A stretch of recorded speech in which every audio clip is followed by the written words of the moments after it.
Episode 411 माही group के साथ partnership. अब तक आपने सुना कि प्रेस कॉन्फ्रेंस बहुत ही ज्यादा सक्सेसफुल होता है और बहुत सारे ऑर्डर आते हैं बायोनिक आर्म के लिए, जिससे दिनेश बहुत गुस्से में था, लेकिन उसके असिस्टेंट की एक बात सुनकर उसका मूड थोड़ा ठीक होता है। अब आगे दिनेश के असिस्टेंट ने जब उसे इस बारे में याद दिलाया तो दिनेश की आंखों में चमक आ गई उस सच के बारे में याद करके। उसका असिस्टेंट बिल्कुल सही कह रहा है, राठौर ग्रुप बहुत सारे बिजनेस में इन्वॉल्व है। भले ही एक आई टेक्नोलॉजी ब्रांच वाला ऑफिस थोड़ा बहुत प्रॉफिट कमा रहा था, लेकिन हिमेश मल्होत्रा की मैनेजमेंट के अंदर बाकी सारे प्रोजेक्ट बहुत बुरी तरह लॉस में है। ज्यादातर राठौर ग्रुप के प्रोडक्ट्स बाकी सारे कंपनियां में रिजेक्ट कर दिए जाते हैं और बिल्कुल भी बिजनेस नहीं कमा पा रहे हैं। अगर अनाहिता ने एक आई टेक्नोलॉजी डिपार्टमेंट का प्रॉफिट डबल कर दिया तो क्या वह किसी भी तरीके से पूरे कंपनी को प्रॉफिट नहीं दिला सकती? यह सोचकर दिनेश ने खुद से खुश होकर कहा, तुम सही कह रहे हो, मैं तो इस बारे में सोचा ही नहीं। तभी असिस्टेंट ने ब्राइट स्माइल के साथ कहा, सर हमने एक ब्लैक एंड व्हाइट एग्रीमेंट लिखवाया है, आपको चिंता करने की कोई जरूरत नहीं है। बस यह सोचते हैं कि आज का इवेंट उसकी थोड़ी देर के लिए खुशी था और फिर उसके पावर जब चली जाएगी तो हमें उसका उदास चेहरा देखना को मिलेगा। यह सुनते ही दिनेश को काफी बेहतर फगल करने लगा और उसने अपने असिस्टेंट को देखकर खुशी होकर कहा, चलो कुछ डायरेक्टर्स को बुलाओ, हम क्लब में ड्रिंक करने जा रहे हैं। यस सर, असिस्टेंट ने जवाब दिया और तुरंत अपने फोन पर नंबर डायल करने लगा। वही बाकी सारे डायरेक्टर्स आज की प्रेस कॉन्फ्रेंस देखने के बाद डरने लगे थे कि अगर वह लोग गलत साइड ले लेंगे तो उनका फ्यूचर भी बर्बाद हो जाएगा। लेकिन जब दिनेश ने पर्सनली उन्हें एग्रीमेंट के बारे में और उनकी सारी शर्तों के बारे में याद दिलाया तो उन्होंने एक राहत की सांस ली। अनाहिता बायोनिक आर्म वाले मामले में लकी हो सकती है, लेकिन वह किसी भी तरीके से सारे प्रोजेक्ट को सही नहीं कर सकती। वह अभी भी बहुत यंग है, जिसके पास इतना नॉलेज और एक्सपीरियंस नहीं है। बार में एटमॉस्फेयर बहुत ही खुशी भरा था और सब लोग अच्छे से ड्रिंक कर रहे थे। उन सारे डायरेक्टर्स को शांत देखकर किशोर ने खड़े होते हुए अपना ग्लास उठाकर कहा, एंजॉय कीजिए आप सब लोग, आज मेरी ट्रीट है। Thank you Dinesh, don't mind अगर हम ज्यादा खर्च करें तो। दिनेश ने हाँ में सर हिलाते हुए कहा, आगे बढ़िया और सबसे एक्सपेंसिव ड्रिंक ऑर्डर कीजिए। जैसे ही दिनेश किसी लड़की को वहां बुलाने वाला था, उसके असिस्टेंट ने तुरंत दरवाजा खुलकर अंदर जाते हुए चिल्लाकर कहा, सर बहुत ही बुरी खबर है, हम यहाँ पर अच्छा वक्त बिता रहे हैं, तुम यहाँ क्यों घुस आए हमारा मूड खराब करने के लिए?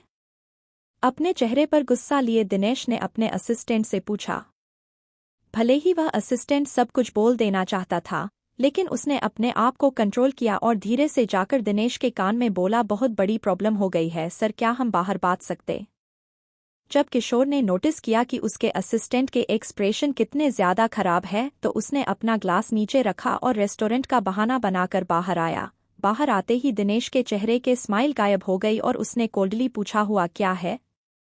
सर यह देख लीजिए। असिस्टेंट में तुरंत अपना फोन निकाला और ट्विटर पेज ओपन किया तो माही ग्रुप और राठौर ग्रुप टॉप ट्रेंडिंग क्षेत्र में थे। वह दो कंपनी बहुत ही दूर थी, इसलिए इस तरह उनका एक साथ ट्रेनिंग क्षेत्र में आना काफी वियर्ड सी बात थी। जब किशोर को याद आया कि अनाहिता ने बायोनिक आर्म के बारे में क्या कहा था तो यह सुनकर किशोर ने मुंह बनाते हो वह बोला, तुम इसलिए इतना डर रहे हो? मुझे नहीं पता कि उस अनाहिता ने क्या किया है माही ग्रुप से मदद लेने के लिए बायोनिक आर्म के प्रोडक्शन में, मगर उसने पक्का बहुत सारे पैसे दिए होंगे रिपोर्टर्स को अपने और माही ग्रुप के पार्टनरशिप को ऑनलाइन मीडिया को प्रमोट करने के लिए। कोई बड़ी बात नहीं है। नहीं सर, ऐसी बात नहीं है, ध्यान से देखिए, असिस्टेंट ने कहा और माही ग्रुप के लेटेस्ट पोस्ट पर टाइप किया। दिनेश ने आगे झुककर बेटर तरीके से देखा तो न सिर्फ माही ग्रुप एक कंपनी जो बहुत ही कम इंडियन मार्केट में इन्वॉल्व होती थी, उसने अपनी राठौर ग्रुप के लिए लॉन्ग टर्म पार्टनरशिप के बारे में प्लान्स बताए थे, बल्कि यह भी कहा था कि कल के दिन ही राठौर ग्रुप के साथ उनके पार्टनरशिप और कॉन्ट्रैक्ट के पेपर साइन करेंगे। यह न्यूज़ देखते ही सारे नेटिजन पागल हो गए थे और कमेंट करना शुरू कर दिया, यह हो क्या रहा है? माही ग्रुप जो अमेरिका के लीडिंग कंपनी है, भले ही वह लोग इंडियन मार्केट में एंटर करना चाहे तो उन्हें सिंघानिया ग्रुप जैसे किसी बड़ी कंपनी के साथ पार्टनरशिप करनी चाहिए। वह लोग राठौर ग्रुप के साथ क्यों पार्टनरशिप कर रहे हैं जो ऑलरेडी बंद होने कगार पर है? वही दिनेश भी शॉक था। उसने बहुत ही मुश्किल से कहा, माही ग्रुप, अब हम क्या करें? सर मुझे नहीं पता कि मैडम अध्यक्ष माही ग्रुप के साथ कैसे टच में आई। मगर वह लोग कल ही पार्टनरशिप कॉन्ट्रैक्ट साइन करने जा रहे हैं। क्या इसका मतलब यह है कि हम उससे छुटकारा नहीं पा सकते? वह असिस्टेंट बहुत ही बुरी तरह डर के मारे काँप रहा था। दिनेश अभी भी कंपनी के अथॉरिटी में एक बड़ा मेंबर था। अगर अनाहिता ने सब कुछ टेक ओवर कर लिया तो वह उसके जैसे बिग शॉट को निकालना से पहले उनके जैसे छोटे छोटे गद्दारों को निकाल लेगी। दिनेश भी यह न्यूज़ सुनने के बाद बहुत ही डरा हुआ था और उसका चेहरा पीला पड़ गया था। उसे लगा कि बायोनिक आर्म की प्रोडक्शन के लिए किसी तरह रोते गिड़गिड़ाते हुए अनाहिता ने माही ग्रुप को मदद के लिए मना लिया होगा। वह इतना ही कर सकती है, मगर वह उनके साथ एक लॉन्ग टर्म बिजनेस पार्टनरशिप भी मैनेज कर पाई। इसका मतलब था राठौर ग्रुप माही ग्रुप की मदद से इंडस्ट्री में बहुत ही आगे बढ़ने वाला था। अगर दिनेश ने अनाहिता को अपने दुश्मन नहीं बनाया होता तो वह उसके सक्सेस के साथ बहुत ही ज्यादा प्रॉफिट कामता इस सिचुएशन में नहीं होता जहां उनमें से किसी एक को जाना ही होगा। अब हम क्या करेंगे सर? असिस्टेंट में बेचैन होते हुए पूछा और कुछ सिगरेट स्मोक करने के बाद दिनेश शांत हुआ और उसने अपनी भौहें आपस में सिकुड़ते हुए कहा, इस मामले को कुछ वक्त के लिए दबाकर रखो, एटलीस्ट जो लोग रूम में बैठे हुए हैं उनसे। मगर सर वह लोग भी कर सोशल मीडिया पर एक्टिव होते हैं, इसलिए उन सब से ज्यादा देर तक छुपाना इम्पॉसिबल है। उसके अलावा माही ग्रुप का रिप्रेजेंटेटिव कल साइन करने के लिए कॉन्ट्रैक्ट आ ही जाएंगे, इसलिए इतना ज्यादा पैसा खर्च करना सिर्फ कुछ घंटे के लिए इस न्यूज़ को हटाने के लिए कोई अच्छा आइडिया नहीं है। ठीक उसी वक्त किशोर को दूसरा आइडिया आया। माही ग्रुप को नहीं पता है कि वह लोग कॉन्ट्रैक्ट किसके साथ साइन करने के लिए आ रहे हैं। अगर मैं अनाहिता जगह पर वहां पहुंचकर बोर्ड ऑफ मेंबर्स की तरफ से कॉन्ट्रैक्ट साइन करता हूं तो सारा क्रेडिट मेरा हो जाएगा। माही ग्रुप के लोगों को इंडिया के बारे में कुछ नहीं पता है, इसलिए वह लोग उसे ही पहचानेंगे जो वहां कॉन्ट्रैक्ट साइन करने के लिए पहुंचेगा। यह सुनते ही उस असिस्टेंट की आंखों में चमक आ गई और उसने एक्साइटेड होकर कहा, यह तो बहुत अच्छी आइडिया है सर, मगर क्या मैडम अध्यक्ष इस बात के लिए मानेगी? यहाँ तक कि एक अंधा भी देख सकता है कि कितनी बड़ी अपॉर्चुनिटी है।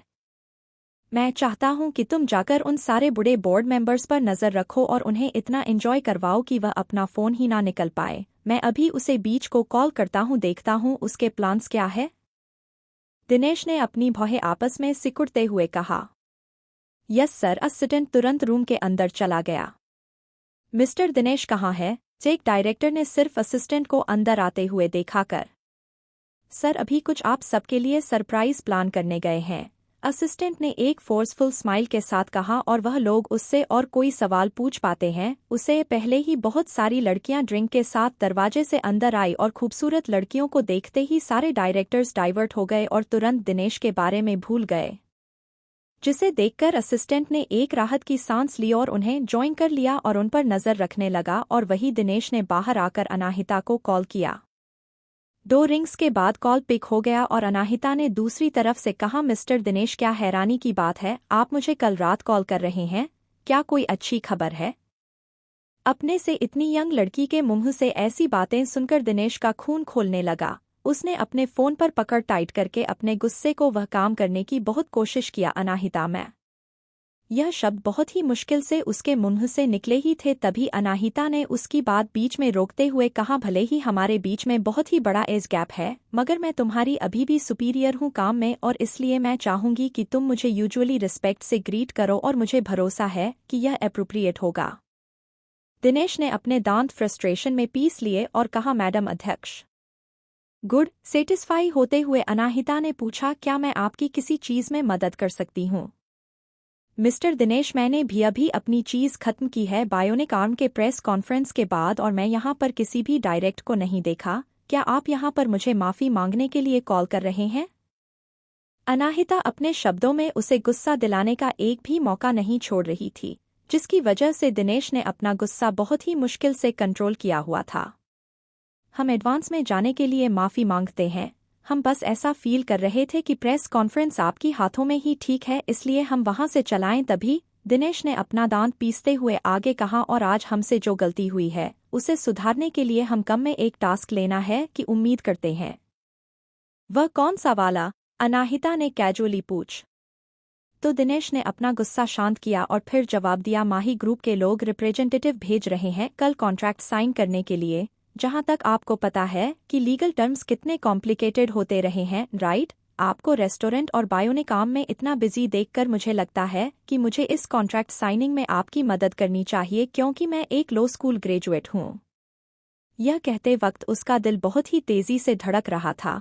अनाहिता के साथ इतने वक्त से काम करने के बाद उसे रियलाइज हो गया था कि वह इतनी कम उम्र में भी इतनी आसानी से बेवकूफ़ बनाए जाने वाली लड़की नहीं है और माहिरा ग्रुप का कॉन्ट्रैक्ट कितना इम्पोर्टेंट है, इसलिए एक बेवकूफ़ भी उसके सजेशन को नहीं मानेगा। मगर फिर भी उसे इस तरह बातों में फंसे के अलावा उसके पास और कोई रास्ता नहीं ही था। सिर्फ यही रास्ता था, आखिरी मौका उसके पास उसे छुटकारा पाने के लिए। अगर वह इस बार भी फेल हो गया तो उसे किसी को हायर करना होगा उसे मारने के लिए। इंडिया में बहुत सारे गुंडे हैं जो किसी की जान लेने के लिए कुछ पैसों में मान जाते हैं। उसने ऑलरेडी इतने पैसे खर्च कर दिए हैं तो थोड़े और से उसे वह अपने गोल तक पहुंच जाएगा। और अब जब वह राठौर ग्रुप एक हाली प्रॉफिटेबल कंपनी में ट्रांसफर होने वाला है तो वह किसी भी तरीके से मोरालिटी पर अपने हाथ नहीं रोकने वाला था। वह अपने सारे तरीके इस्तेमाल करेगा राठौर ग्रुप को अपना बनाने के लिए। इनफैक्ट उसने कॉल करते वक्त ऑलरेडी डिसाइड कर लिया था कि वह अनाहिता से परमानेंटली छुटकारा पा लेगा उसे मारकर, क्योंकि उसे पता था कि वह उसकी रिक्वेस्ट नहीं मानेगी। लेकिन दिनेश को हैरानी जब हुई जब अनाहिता तुरंत मान गई। Okay sure. दिनेश इतना ज्यादा शॉक था कि वह एक्चुअली सोच रहा था कि उसने गलत सुन लिया है। वेट, क्या आपने अभी अभी हाँ कहा? उसने हैरानी से पूछा। मैंने हाँ कहा क्योंकि कोई काम में मदद करना चाहता है तो यह काफ़ी अच्छी बात है, और इनफैक्ट अगर आप खुद यह बात ऑफर नहीं करते तो मैं ही आपसे कहती कि आप यह काम मेरे लिए कर दीजिए, अनाहिता ने जवाब दिया। तो कंफ्यूज होते हुए किशोर ने पूछा, क्या आपको कल कुछ इम्पोर्टेंट काम है? हाँ, मेरा बहुत इम्पोर्टेंट काम है, मुझे भी कल एक बहुत इम्पोर्टेंट कॉन्ट्रैक्ट साइन करना है, इसलिए मैं यह वाला आप पर छोड़ती हूँ, अनाहिता ने अपनी आवाज़ में एक हैरानी की टोन लाते हुए कहा।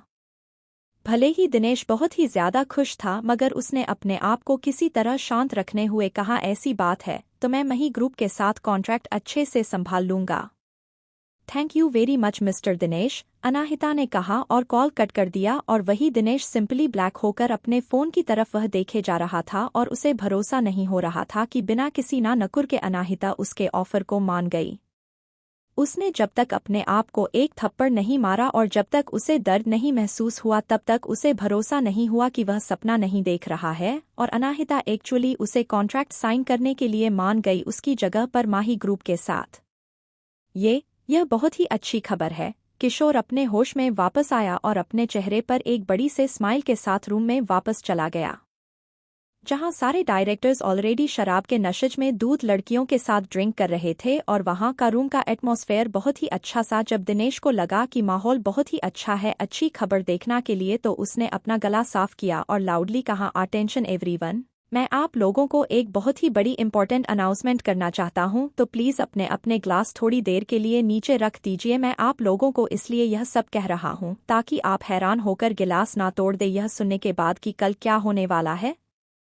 यह सुनकर सब लोग क्यूरियस हो गए और उनमें से एक डायरेक्टर ने इनपेशेंट होकर कहा, मिस्टर दिनेश के क्या आप हमें इस तरह सस्पेंस में रखना बंद करेंगे? हाँ, हरी अब जल्दी हमें बताइए मिस्टर दिनेश, क्या वह घटिया लड़की फिर से परेशानी खड़ी कर रही है?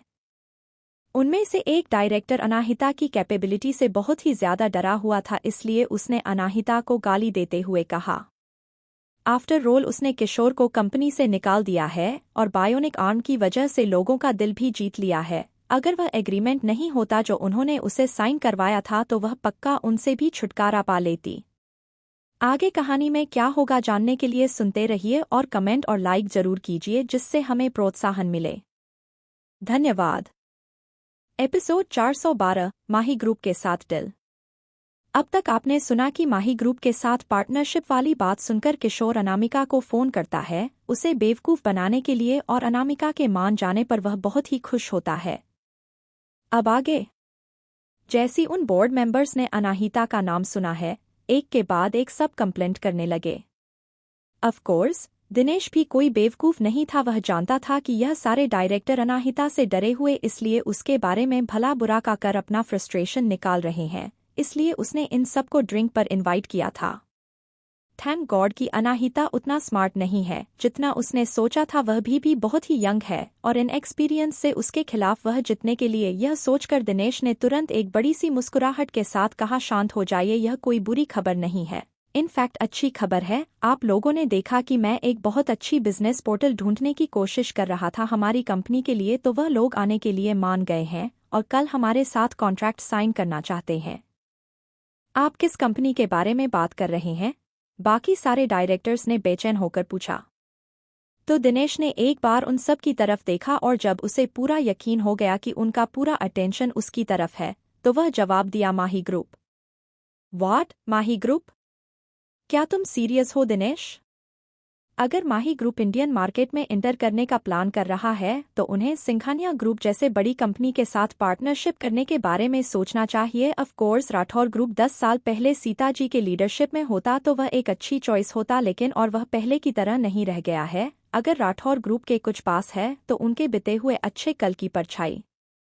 दिनेश जानता था कि वह लोग भी उस भरोसा नहीं करेंगे, इसलिए उसने तुरंत अपना फोन निकालकर और सबसे नजदीक बैठे हुए डायरेक्टर को देते हुए कहा, माही ग्रुप ने ट्विटर पर पोस्ट किया है कि वह लोग हमारे साथ एक लॉन्ग टर्म पार्टनरशिप हैंडल करने वाले हैं, और अगर तुम लोगों को भरोसा नहीं है तो तुम लोग अपने आप इंटरनेट पर चेक कर लो। सारे डायरेक्टर्स ने तुरंत इकट्ठा होकर उसे देखना शुरू कर दिया और जब उन्होंने माही ग्रुप के ऑफिशियल पोस्ट को दिखा तो सब लोग हैरान हो गए। वेल, अब तुम लोगों को क्या लगता है? क्या तुम लोग सेटिस्फाई हो मेरे तैयार किए हुए गिफ्ट से? दिनेश ने बड़ी से मुस्कुराहट के साथ पूछा तो सारे डायरेक्टर्स अपने पैरों पर खड़े हो गए। तुम सचमुच बेस्ट हो दिनेश। हाँ, मुझे भरोसा नहीं हो रहा है कि तुमने माही ग्रुप को मना लिया हमारे साथ पार्टनरशिप करने के लिए। क्या कुछ ऐसा है जो तुम नहीं कर सकते? राठौर ग्रुप अब अपनी ग्लोरी की तरफ बढ़ रहा है और जब तुम बड़े बन जाओ तो हमारे बारे में भूलना मत। तुम लोग बस मेरे मेहनत से प्रॉफिट गेन करने के लिए हो। दिनेश ने मन ही मन सोचा, मगर फिर एक हम्बल स्माइल के साथ जवाब दिया, ऑफ कोर्स माही ग्रुप कभी भी हमारे साथ पार्टनरशिप के लिए नहीं मानता। अगर तुम लोग हार्ड वर्क नहीं करते, इसलिए मैं तुम लोगों को कैसे भूल सकता हूँ? मैं यह बात मानता हूँ, मैंने तुम्हें पहले थोड़ा अंडर एस्टिमेट कर दिया था दिनेश, लेकिन आज से तुम मेरे रोल मॉडल हो। उनमें से एक डायरेक्टर ने अपना ग्लास उठाते हुए कहा। मिल रहे कम्प्लीमेंट से दिनेश को काफी अच्छा फील हो रहा था, इसलिए उसने भी अपना ग्लास उठाया और सेम टाइम पर बहुत सारी ड्रिंक पी ली और इतने सारे दोस्त करने के बाद उसे वॉशरूम जाना था। एक्सक्यूज मी, मुझे वॉशरूम उज करना है। असिस्टेंट ने तुरंत उसे फॉलो करते हुए बाहर आकर पूछा, क्या हो रहा है सर? क्या मैडम अध्यक्ष मान गई? मैडम अध्यक्ष? वह यह टाइटल ज्यादा देर तक अपने पास रख नहीं पाएगी। दिनेश ने एक अजीब स्माइल के साथ जवाब दिया तो कुछ गड़बड़ होने का एहसास होते हुए उस असिस्टेंट ने पूछा, क्या वह सचमुच आपको माही ग्रुप के साथ कॉन्ट्रैक्ट साइन करने देने के लिए मान गई? ऑफ कोर्स वहाँ मान गई। अगर वह नहीं मानती तो मैं थोड़ी देर पहले जो कर रहा था वह क्यों बोलता? मगर वह ऐसा कैसे कर सकती है? असिस्टेंट अभी भी हैरान था। अगर उसका कंपनी में पहला दिन होता तो वह सोच लेता कि अनाहिता अपनी छोटी उम्र की वजह से भूली है और उसने दिनेश की बातों पर भरोसा कर लिया है और उसे कॉन्ट्रैक्ट साइन करने देने के लिए मान गई है। लेकिन किशोर और बायन के सारे इंसिडेंट विटनेस करने के बाद वह जानता था कि अनाहिता कोई ऑर्डिनरी लड़की नहीं है जिसे आसानी से बेवकूफ बनाया जा सके। सर, इसमें जरूर कुछ गड़बड़ है। मैं सजेशन दूंगा कि आप एक्शन लेने से पहले कुछ इन्वेस्टिगेट कर ले, यह पक्का एक जाल होगा, उसके असिस्टेंट ने उसे याद दिलाया। अगर कल आने वाली साइनिंग कंपनी छोटी कोई कंपनी होती तो इस बारे में हम शक कर सकते थे, लेकिन जिस बारे में हम आज अभी बात कर रहे हैं वह माही ग्रुप है, एक कंपनी जो कभी भी मुझे उस छोटी सी लड़की अनाहिता के लिए बेवकूफ बनाने की कोशिश तो बिल्कुल नहीं करेगी, तो यह एक जाल बिल्कुल नहीं हो सकता है। दिनेश ने तुरंत इस पॉसिबिलिटी को मना करते हुए कहा। लेकिन ऑल राइट, बस बात खत्म हुई, मैं यह रेस्टोरेंट के लिए जा रहा हूँ, तुम अंदर जाओ। दिनेश ने उसकी बात बीच में ही रोक दी और वॉशरूम के अंदर जाने लगा और कोई रास्ता ना होने पर असिस्टेंट बस वापस जा सकता था, बस यह उम्मीद करते हुए कि उसने अनाहिता को ओवर एस्टिमेट कर दिया हो और यह सब कुछ एक जाल ना हो। वह दिनेश के सारे गलत कामों में उसके साथ भागीदार था और अगर अनाहिता दिनेश को बर्बाद करेगी तो सबसे पहले नंबर दिनेश के आदमियों में उसी का आएगा। यही मैन रीजन था कि वह डर रहा था कि उसका बॉस अनाहिता की ट्रैप में फंस जाएगा। वेल, अच्छे से कमम करने के लिए दिनेश घर जाकर जल्दी सो गया और अगले दिन अच्छे कपड़े पहनकर राठौर ग्रुप पहुंच गया। बिल्डिंग कंस्ट्रक्शन रिसेंटली कंप्लीट हुआ था, इसलिए वह भी वहां पेंट की थोड़ी स्मेल आ रही थी। भले दिनेश को यह स्मेल इरिटेटिंग लगती थी, लेकिन इस बार वह काफी ज्यादा खुश था। सर मुझे भी अभी बहुत सारी रिप्रेजेंटेटिव ने कॉल किया था कि वह लोग आपसे मिलना चाहते हैं और आपके साथ लंच करना चाहते हैं, और उसके अलावा हमारे कुछ ऑफिस ब्रांचेस अचानक से बहुत सारे ऑर्डर्स रिसीव कर रहे हैं। उसके असिस्टेंट ने काफ़ी अजीब से एक्सप्रेशन के साथ दिनेश को बताया। ऑफ कोर्स दिनेश ने उम्मीद की थी कि ऐसा ही होगा और राठौर ग्रुप ऑफ इंडस्ट्री में ऊपर जाने वाला है माही ग्रुप की मदद से, क्योंकि वह लोग उसके पार्टनर बनने के लिए मान गए हैं। इसलिए नेचुरल सी बात है कि मुंबई में जो भी और कंपनियां हैं वह उनके साथ पार्टनरशिप करके फ़ायदा उठाना चाहेंगे। यह सोचकर दिनेश ने कहा, उन सबको अभी के लिए मना कर दो कि मैं कुछ दिनों के लिए बिजी हूं और एक बार मैं फ्री हो जाऊं तो उन्हें कांटेक्ट करूंगा। हम उनके इनविटेशन जल्दी एक्सेप्ट नहीं कर सकते वरना हमारी वैल्यू कम हो जाएगी। समझ गया सर, असिस्टेंट ने जवाब दिया और उसके इंस्ट्रक्शन पूरे करने के लिए चला गया। और वही दिनेश से खुद काम के लिए इधर-उधर भाग रहा था क्योंकि माही ग्रुप के रिप्रेजेंटेटिव को सुबह 10 बजे आना था। सब लोग तैयार हो जाओ, मैं इस प्रक्रिया को लाइव स्ट्रीमिंग करवाने वाला हूँ, माही ग्रुप के साथ शाइनिंग प्रोजेक्ट, उसने अपने असिस्टेंट को ऑर्डर दिया। Live streaming? कल की लाइव स्ट्रीमिंग के बाद जो कुछ भी हुआ, जिस तरह से दिनेश ने इस बारे में डाटा, इसकी वजह से उसका असिस्टेंट एरिया वर्ड सुनकर थोड़ा डर रहा था। भले ही दिनेश को नेगेटिव कमेंट्स का कोई फर्क नहीं पड़ता था, लेकिन उसे उन सब को संभालना होता था। उसमें बहुत सारे ऐसे भी लोग होते थे जो उसे जानते थे और उसे घर पर आने की और मारने की धमकी देते थे, इसलिए वह कल पूरी रात ड्रिंकिंग सेशन के दौरान उनसे पीछा छुड़ाने में काम करता रहा। सर क्यों ना हम इस बार लाइव स्ट्रीमिंग ना करें? अगर मैडम अध्यक्ष ने यह जाल बिछाया होगा तो चीज़ बहुत ही बुरी हो सकती है, यह पूरी दुनिया देख लेगी, असिस्टेंट ने नर्वसली उसे एडवाइस दिया। तुम्हें क्या पता है, मुझे रियलाइज हो गया है कि तुम हाल फिलहाल में बहुत ही डरपोक हो गए हो, हमेशा ही मेरे डिसीजन ऑब्जेक्ट करते रहते हो। क्या तुम्हें पता है कि तुम कितने डिसरिस्पेक्टफुल हो रहे हो और इस बात से मुझे कितना गुस्सा आ रहा है? दिनेश ने गुस्से में चिल्लाते हुए कहा। तो असिस्टेंट तुरंत उसके डोमिनेटिंग टोन से डर गया और उसने अपना सर नीचे करके माफ़ी मांगते हुए कहा, सॉरी सर, मेरा उस तरह का मतलब नहीं था। मुझे कोई फर्क नहीं पड़ता तुम्हारा क्या मतलब था। जैसा मैं कह रहा हूँ वैसा करो और तुरंत लाइव स्ट्रीमिंग के लिए प्रक्रिया शुरू करो। मैं समझ गया सर, असिस्टेंट के पास अब लाइव स्ट्रीमिंग की तैयारी करने के अलावा और कोई रास्ता नहीं था। पुरानी लाइव स्ट्रीमिंग की वजह से इंडिया में सब लोग जानते थे कि राठौर ग्रुप के designing bionic arm I technology की इस्तेमाल किया गया है। इसकी वजह से राठौर ग्रुप के अकाउंट पर कोई 1000 से भी ज़्यादा फॉलोअर्स थे। इतनी ज़्यादा फॉलोइंग होने की वजह से राठौर ग्रुप की लाइव स्ट्रीमिंग अकाउंट को इम्प्रेसिव माना जा सकता था। लाइव स्ट्रीमिंग अनाउंस होने के कुछ सेकंड के बाद ही बहुत सारे फॉलोअर्स ऑलरेडी उस लाइव स्ट्रीमिंग को सब्सक्राइब कर चुके थे और सब्सक्राइब करने के बाद सब्सक्राइबर को ऑटोमेटिकली लाइव स्ट्रीम शुरू होने पर नोटिफिकेशन मिल जाता था। इसलिए बिना किसी डाउट के जिन भी लोगों ने लाइव स्ट्रीमिंग को सब्सक्राइब किया था वह लोग उसे देखने वाले थे।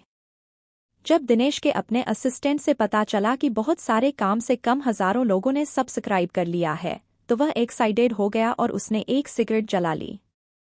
इस बार वह उस बीच से सारी साइन छीनकर अपने आप को दुनिया में चमकता हुआ महसूस करवाएगा। थोड़ी देर बाद ही लाइव स्ट्रीमिंग का टाइम हो गया। जो लोग माही ग्रुप से आने वाले हैं वह ऑलमोस्ट पहुंचने ही होंगे, वह 2-3 से 5 मिनट में आ जाएंगे। दिनेश के असिस्टेंट ने रिपोर्ट किया तो दिनेश तुरंत काउच से खड़ा हुआ और उसने सारे डायरेक्टर उसको इकट्ठा कर लिया और अपर मैनेजमेंट को अपने साइड पर खड़ा कर लिया और सारे ग्रुप को लेकर वेट करने एंट्रेंस पर चला गया ताकि वह लोग अच्छे से माही ग्रुप के रिप्रेजेंटेटिव का वेलकम कर लेंगे सके। भले ही वह लोगों ने काफ़ी ग्रैंड रिसेप्शन की तैयारी की थी मगर दिनेश को लग रहा था कि इतना काफ़ी नहीं है और उसने अपना असिस्टेंट को कुछ गिफ्ट खरीदने के लिए भी इंस्ट्रक्शन दे दिए। वह यह सारे गिफ्ट माही ग्रुप के रिप्रेजेंटेटिव को दिखा देना चाहता था अपनी सिंसेरिटी दिखाने के लिए। थोड़ी देर में उसका असिस्टेंट गिफ्ट लेकर वापस आ गया तो रिप्रेजेंटेटिव किया आने का वक्त हो गया। जल्द ही एक गाड़ी उनके ऑफिस बिल्डिंग के सामने आकर रुकी तो दिनेश एक बड़ी से स्माइल के साथ आगे गया और उसने अपने असिस्टेंट को लाइव स्ट्रीमिंग शुरू करने का इंस्ट्रक्शन दे दिया।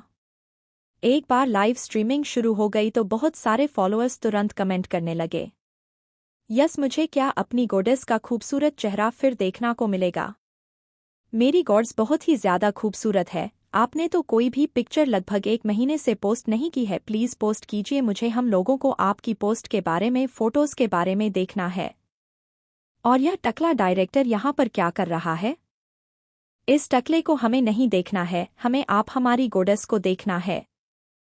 जैसे ही असिस्टेंट ने वह सारे कमेंट्स देख उसके एक्सप्रेशन डार्क हो गए, लेकिन सेम टाइम पर वह सीक्रेटली कुछ भी हो रहा था। यह सारे लोग जो अनाहिता के आने का इंतजार कर रहा है, तो उन्हें अनाहिता कभी देखने की नहीं मिलेगी क्योंकि आज का स्टार उसके बॉस है। वही दिनेश ऑलरेडी माही ग्रुप के रिप्रेजेंटेटिव को ग्रीट कर रहा था, लेकिन उनके गेस्ट ने उनके गिफ्ट को एक्सेप्ट नहीं किया, यह कहते हुए कि उन्होंने इन्हें कमाने के लिए कुछ नहीं किया है। लाइट स्प्रिंग में किसी से भी यह गिफ्ट लेने का कल्चर नहीं था और वह लोग गिफ्ट की कीमत से ज्यादा गिफ्ट की देने वाले की नीयत देखते हैं। अगर दिनेश ने लग्जरी घड़ियों और महंगी चीज़ों के बजाय इंडिया की कोई हैंडमेड चीज़ या इंडिया की स्पेशलिटी को दिखाने के लिए कुछ खाना मंगाया हो तो उनके लिए तो वह लोग जरूर इसे एक्सेप्ट कर लेते। वही गिफ्ट एक्सेप्ट ना होने की वजह से दिनेश काफ़ी ऑकवर्ड फील करने लगा, लेकिन उसे लाइट स्प्रिंग के कलर के बारे में बिल्कुल नहीं पता था, इसलिए वह जल्दी ही इस ऑकवर्डनेस से बाहर आ गया और उसने सारे मेहमानों को अंदर इनवाइट किया। लेकिन माही ग्रुप के रिप्रेजेंटेटिव के लीडर ने ना में सर हिलाते हुए कहा, हमारी बॉस सभी तक यहाँ नहीं है, हम हमारे बॉस के बाहर आने का इंतजार करेंगे। अगर आप लोग नहीं करना चाहते तो आप लोग ऊपर जा सकते हैं, हमें कोई फर्क नहीं पड़ता। जब दिनेश ने सुना तो उसकी आंखों में चमक आ गई और उसने तुरंत पूछा, क्या आपने अभी अभी यह कहा कि आपकी बॉस पर्सनली यहाँ पर आ रही है?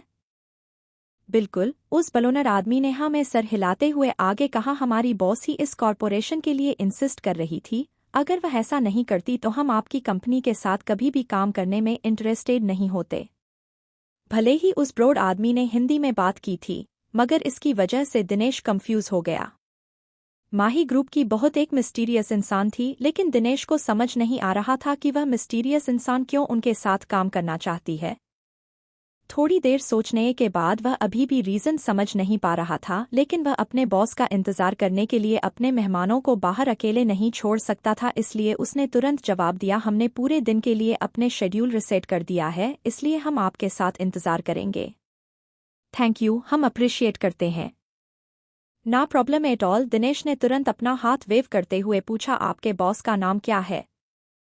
जहां तक मैं जानता हूं, माही ग्रुप ने आज तक अपने बॉस का पार्टिकुलर कोई भी इन्फॉर्मेशन पहले डिस्क्लोज नहीं की है। बिल्कुल, उस आदमी ने हाँ में सर हिलाते हुए एडमिरेशन से जवाब दिया, हमारी बहुत एक्सट्रीमली आउटस्टैंडिंग है, मगर वह हमेशा लो प्रोफाइल रखती है, हम हमेशा एक साइड होते हैं अपनी बॉस से मिलने के लिए जब भी वह पब्लिक में जाती है, और जहां तक हमारी बॉस का नाम है तो वह नहीं बता सकते, आपको उनके आने पर पता चल जाएगा। ऑफ कोर्स, क्या मैं पूछ सकता हूँ कि आपकी बॉस कब आने वाली है? मैं उनके लिए कुछ रिफ्रेशमेंट तैयार करवा देता हूँ। मुझे नहीं पता, उस बलोंड आदमी ने जवाब दिया, ना में सर हिलाते हुए, यह बॉस के मूड के ऊपर डिपेंड करता है, हमारे बॉस चीज प्लान में नहीं करते हैं, अगर आपको इंतजार नहीं करना है तो आप पहले ऊपर चले जाइए। उस आदमी की आवाज़ और टोन से ऑब्वियसली बात थी कि उन लोगों के मन में अपने बॉस के लिए काफ़ी रिस्पेक्ट थी, जिसकी वजह से दिनेश और भी क्यूरियस हो गया उनके बॉस की आइडेंटिटी को लेकर। आगे कहानी में क्या होगा जानने के लिए सुनते रहिए और कमेंट और लाइक जरूर कीजिए, जिससे हमें प्रोत्साहन मिले। धन्यवाद। एपिसोड 413, अनाहिता डिस्पॉइंट है। अब तक आपने सुना कि माही ग्रुप के साथ डील साइन करने के लिए दिनेश बहुत एक्साइटेड होता है और उसे लगता है कि अब वह अनाहिता से छुटकारा पा लेगा। अब आगे? उस ब्लॉन्ड आदमी ने बताया कि उसकी बॉस कब आएगी यह उसके मूड पर डिपेंड करता है, और उसकी टोन से ऑब्वियस सी बात थी कि वह अपने बॉस की बहुत ही ज्यादा रिस्पेक्ट करता है, जिसकी वजह से दिनेश और भी क्यूरियस हो गया। उसे लग रहा था कि उनका बॉस कोई उसके जैसा ही मेडल आगे इंसान या फिर रुद्राक्ष जैसा कोई यंग टैलेंटेड इंसान होगा, क्योंकि उसने उन लोगों की बातों में नोटिस नहीं किया कि वह लोग बार बार बॉस को एक लड़की के तौर पर प्रोनाउंस कर रहे थे, इसलिए दिनेश को पक्का यकीन था कि कोई लड़की तो नहीं हो सकती। दिनेश के लिए बिजनेस वर्ल्ड सिर्फ आदमियों के लिए है, अनाहिता जैसी लड़कियों के लिए नहीं। वही मेपल मेंशन में अनाहिता अभी अभी उठी थी और उसको आज रात बहुत ही अच्छी नींद आई थी। उसने अब अपने बगल में रखा हुआ पिलो पर हाथ फिराया तो तुरंत वह अलर्ट हो गई। उसने पीछे मुड़कर देखा तो जो इंसान उसके बगल में सोया हुआ था वह वहां नहीं था और पिलो कंप्लीटली ठंडा पड़ा हुआ था। इसका मतलब था कि वह पहले ही उठ चुका है। अनाहिता को नहीं पता था कि रुद्राक्ष किस वक्त उठकर गया, लेकिन वह थोड़ी डिसअपॉइंट हो गई। कल के दिन का लाइव स्ट्रीम बहुत ही बड़ी जीत थी उसके लिए, जिससे उसे फेम और इन्फ्लुएंस दोनों मिला था और वह अपनी खुशी सबसे पहले रुद्राक्ष शेयर करना चाहती थी। लेकिन जब वह घर पहुंची तो उसे रियलाइज हुआ कि वह अब तक वापस ही नहीं आया है। उसे लगा कि वह थोड़ी देर में वापस आ जाएगा, इसलिए अनाहिता ने पर्सनली बहुत अच्छा खाना तैयार किया और उसका इंतजार करती रही। वह रात के 10 बजे तक उसका इंतजार करती रही, मगर रुद्राक्ष फिर भी नहीं आया, इसलिए उसके पास अपने आप खाना खाकर सोने के अलावा और कोई रास्ता नहीं था। जब उसने खाना खत्म कर लिया तो उसने रुद्राक्ष को कॉल किया, लेकिन रुद्राक्ष ने उसका कॉल कट कर दिया और एक छोटा सा मैसेज भेजो यह बताते हुए कि उसे एक इमरजेंसी मीटिंग अटेंड करनी है, इसलिए वह आधी रात को वापस आएगा। और उसने यह भी कहा कि वह सो जाए और उसका इंतजार ना करें। भले ही अनाहिता ऑलरेडी अपसेट थी मैसेज से पहले, लेकिन उसने कुछ नहीं कहा और ओके का मैसेज भेजकर वो शावर लेने चली गई। रुद्राक्ष फाइनली घर वापस आया जब वह ऑलरेडी आधी सो चुकी थी। उसे सब कुछ बताता ना चाहती थी प्रेस कॉन्फ्रेंस के बारे में, मगर रुद्राक्ष ने जल्दी से शावर लिया और बेड पर लेटते ही सो गया। इसलिए अनाहिता के पास अपनी बातों को अपने तक रखना के अलावा और कोई रास्ता नहीं था। उसने प्लान किया कि वह रुद्राक्ष के साथ सुबह में बात करेगी, लेकिन अब उसे पता चला कि रुद्राक्ष ऑलरेडी उठकर जा चुका है और वह यहाँ पर अकेली है। अगर उसने आधी रात को रुद्राक्ष को अपने बगल में लेटे हुए नहीं देखा होता तो उसे लगता कि रुद्राक्ष पूरी रात बाहर ही रहा है। अनाहिता थोड़ा सा डिसअपॉइंट हो गई और उसने एक गहरी सांस छोड़ी। उसने अपने इमोशंस को कंट्रोल करने की कोशिश की और ऐसे नाटक के जैसे कुछ हुआ ही नहीं, और अपना फ़ोन उठाया और उसे मैसेज किया, तुम कब उठे? क्या तुम ऑफिस ऑलरेडी पहुंच गए हो? यह मैसेज करने के बाद अनाहिता बाथरूम गई और जैसे ही वह नहाकर और नाश्ता खत्म करके अपना फ़ोन चेक कर रही थी, तब भी उसे रुद्राक्ष की तरफ से कोई जवाब नहीं आया था। अनाहिता को फ्रस्ट्रेटेड फुल होने लगा। क्या वह सचमुच इतना बिजी है? उसे उसके मैसेज का जवाब देने के लिए सिर्फ कुछ सेकंड लगते, मगर उसने 1 घंटे से उसको मैसेज का जवाब नहीं दिया। अनाहिता सोच रही थी कि रुद्राक्ष किस वजह से इतना बिजी है, जो इतनी लेट रात को वह घर आया और इतनी सुबह चला गया, और उसके अलावा वह इतना थका हुआ था कि बेड पर लेते ही सो गया। अनाहिता ने गहरी सांस ली। वह फील कर सकती थी कि उसका गुस्सा और डाउट बढ़ते जा रहे हैं। वह रुद्राक्ष को कॉल करना चाहती थी, लेकिन कुछ सेकंड बीत जाने के बाद उसने सुमित का नंबर्स कॉल किया और डायल किया, लेकिन कॉल करने की तुरंत बाद उसका मन बदल गया और उसने तुरंत फ़ोन कट कर दिया। भूल जाओ, जितना हो रुद्राक्ष वो जानती है। अनाहिता समझती थी कि रुद्राक्ष हमेशा काम में बिजी रहता है और वह जानबूझकर उसे अवॉइड नहीं कर रहा होगा। अगर उसने कॉल किया तो शायद वह किसी इम्पोर्टेंट काम में दखल दे दे, और उसके अलावा उसके साथ भी तो यही हुआ था जब वह प्रेस कॉन्फ्रेंस की तैयारी कर रही थी। काम के अलावा तो वह और किसी चीज़ पर फोकस ही नहीं कर पा रही थी। उसे लगा कि रुद्राक्ष भी इस वक्त सेम सिचुएशन में होगा और उसे सपोर्ट करना चाहिए। अनाहिता यह सोचकर थोड़ा बेटर फील करने लगी और अपना फ़ोन पॉकेट में रखना के बाद वह उठी और हाउसकीपर से बोली, मैं जा रही हूँ बाहर थोड़ी देर के लिए। ज़रूर मैडम, हाउसकीपर ने रिप्लाई दिया, और अचानक उसे कुछ याद आया और उसने तुरंत अनाहिता के पीछे जाते हुए कहा, मैम मैं आपको यह देना भूल गई जो सर देकर गए थे मुझे। वह हाउसकीपर ऑलरेडी उन दोनों को हस्बैंड वाइफ मानती थी। इनफैक्ट अनाहिता और रुद्राक्ष ऑफिशियली रजिस्टर मैरिज थे, मगर उन्होंने यह सब सीक्रेट तौर पर किया था और वह उस वक्त एक डील के तौर पर हुआ था। लेकिन बाद में अनाहिता को रियलाइज हुआ कि वह एक डील नहीं बल्कि रुद्राक्ष का प्लान था। यह बहुत ही डरावनी बात होती अगर जिसे वह लाइक नहीं की करती वह उसने उसके साथ ऐसी स्कीम होती तो, लेकिन यह रुद्राक्ष था, इसलिए उसके दिल में स्वीटनेस भर गई थी। क्या दिया है उसने? अनाहिता ने बेचैन होकर पूछा। तो उस हाउसकीपर ने अच्छे से मुस्कुराहट के साथ अपने पीछे से एक बैग काफी सिक्योरिटी तरीके से निकला। अनाहिता ने सोचा कि उसके अंदर कुछ ज्वेलरी या फिर ऐसे ही कुछ चीज होगी, लेकिन जब उसने उसके अंदर खोला तो उसके अंदर एक दिनसिंह था, जो लोग सॉल्यूशन का सॉल्यूशन एक छोटे से पैकेज में था जो आसपास कैरी करना आसान था। उस हाउसकीपर ने मुस्कुराकर कहा, सर ने कहा है कि आप ऑफिस और रेस्टोरेंट में पिछले कुछ दिनों से बहुत ही हार्ड वर्क कर रही है और उन्हें चिंता है कि आप बहुत ही थक जाएंगी, इसलिए उन्होंने मुझे याद दिलाया कि मैं यह आपको दे दूं ताकि आप अपने इस साथ रखें और जब भी आपको थकावट हो तो उसे थोड़ा सा खा ले। अनाहिता को मेडिसिन्स के बारे में बहुत अच्छी जानकारी थी और उसे बहुत अच्छे से पता था कि रेड जिनसिंग ओ के बहुत सारे फायदे होते हैं, जैसे कि वह कॉन्संट्रेशन और मेमोरी को बढ़ाने में यह मदद करता है। यह बहुत ही एक्सीलेंट हेल्थ सप्लीमेंट था। कंपेयर टू ज्वेलरी जो यूजुअली वह पहनती नहीं। अनाहिता को ऐसे फुल हुआ कि यह उसके लिए एक परफेक्ट गिफ्ट है। उसने उस लुक सॉल्यूशन में से कुछ पैकेज निकले और अपने साथ रख लिए और फिर दरवाजे से बाहर जाने से पहले याद दिलाया, अगर रुद्राक्ष मुझे पहले घर वापस आ जाए तो प्लीज़ मुझे कॉल कीजिएगा। जरूर, हाउसकीपर ने अनाहिता को हाथ से करते हुए कहा। डोंट वरी, मैं सर के वापस आते ही तुरंत आपको कॉल कर दूंगी। अनाहिता उनकी बात सुनकर उनके बातों का मतलब समझ गई और उसका चेहरा जलने लगे और उसने अपना गला साफ किया और वह गाड़ी के अंदर बैठकर जाने लगी। रुद्राक्ष ने उसके लिए एक गाड़ी और एक ड्राइवर को हायर कर दिया था। हम क्या राठौर ग्रुप जा रहे हैं? ड्राइवर ने रिस्पेक्टफुली पूछा। तो अनाहिता ने अपनी घड़ी देखी और वह सोच रही थी कि वह थोड़ी देर और दिनेश को इंतजार करवाएगी और उसने इंस्ट्रक्शन दिए, चलो पहले सीताएस किचन के पहले ब्रांच में चलते हैं। ऑल राइट, ड्राइवर ने गाड़ी शुरू की और बिना कोई सवाल किया आगे बढ़ गया। 20 मिनट बाद वह लोग रेस्टोरेंट पहुंच गए। अनाहिता ने रेस्टोरेंट की मैनेजर को अपने आने के बारे में पहले से इन्फॉर्म नहीं किया था, इसलिए मैनेजर उसे देखते ही एक्साइटेड हो गया और उसने तुरंत पुराने दिनों की सेल्स को तुरंत उसे रिपोर्ट करना है शुरू कर दिया।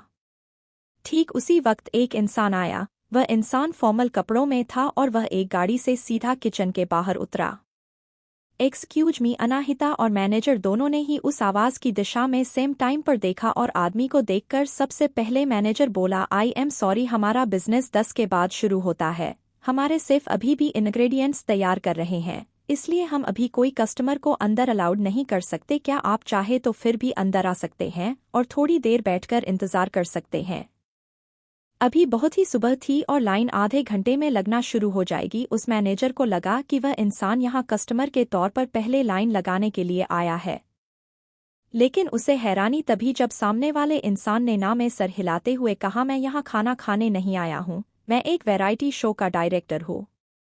मैनेजर को समझ नहीं आया कि वह क्या जवाब दे। यह सुनने के बाद इसलिए उसने तुरंत अनाहिता को देखा तो वह अनाहिता आगे आते हुए बोली, मैं कैसे मदद कर सकती हूँ आपकी?